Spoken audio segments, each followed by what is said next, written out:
So you can prove that ratios are proportionate. What does it mean if it's proportionate? How about equal? Equal. Yep, two ratios are equivalent or they are equal. We can also think of those as fractions, correct? So what method do we use to solve these? Right on the board, yeah? The bubble method. We're using the bubble method, just like when we're solving with fractions, correct? Okay, so proving proportions. So to prove whether a proportion is proportionate, you use those common denominators and we use those bubble methods. So common denominator between 5 and 9 was 45, so we solved. Then we could see easily that 45 with the tops, that is actually not going to be equal to each other. So for all these, remember, find that common denominator so you can see if they're equivalent or not. What about number 5? Common denominator, are these equivalent? Yes, right? 12 and 12 are the same, you're good. Then we learned how to solve for those missing numbers. So we use bubble method once again. How many times does 8 go into 16?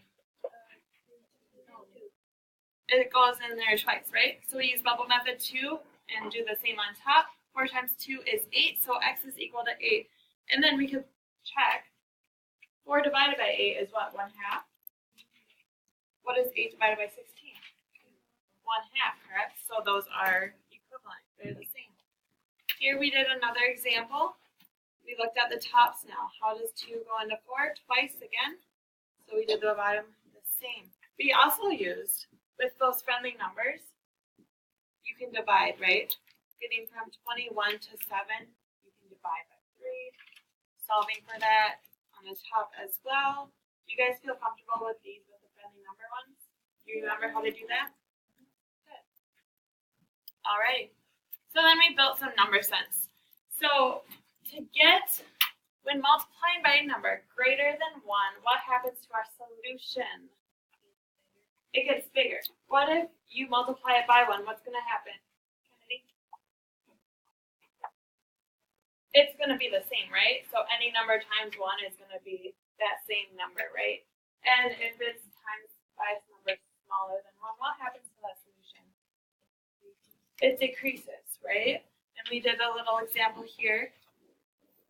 3 times 2 is 6, 3 times 1 is 3, and 3 times 5/10 or 1/2 is 1.5. That number decreases. So we built that number sense. And then we remember working with those not so funny numbers. What is our first step, Rowan, for solving for these? Do you remember?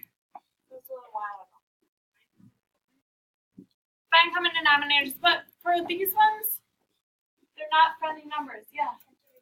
We want to reduce. See if you can reduce those numbers. So here we did reduce.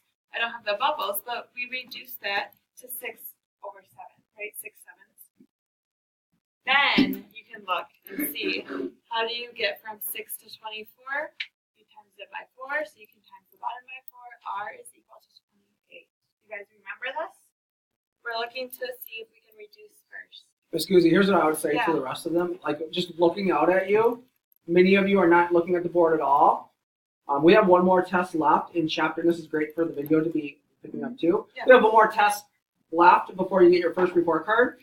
And I would say that probably the biggest challenge for you is to remember everything we did before break. And then looking at about half of you, like not looking at the screen and not paying attention to what Miss Guzzi's trying to help you get reacquainted with, is going to be a huge problem.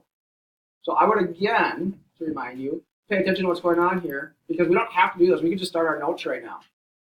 And actually, I'm tempted to do that unless we get everybody focused on what's going on here. Yes, no? Yes, no? Yes. Yeah, that would be a great idea. Okay. Okay, awesome. So for this one, 10/7, can we reduce? Everyone, can you reduce 10/7? No, you can't. So we look, how do you get from 10 to 8?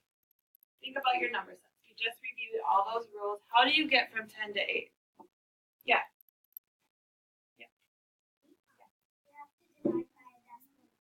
A decimal number, smaller, because our solution is smaller, right? It's decreasing.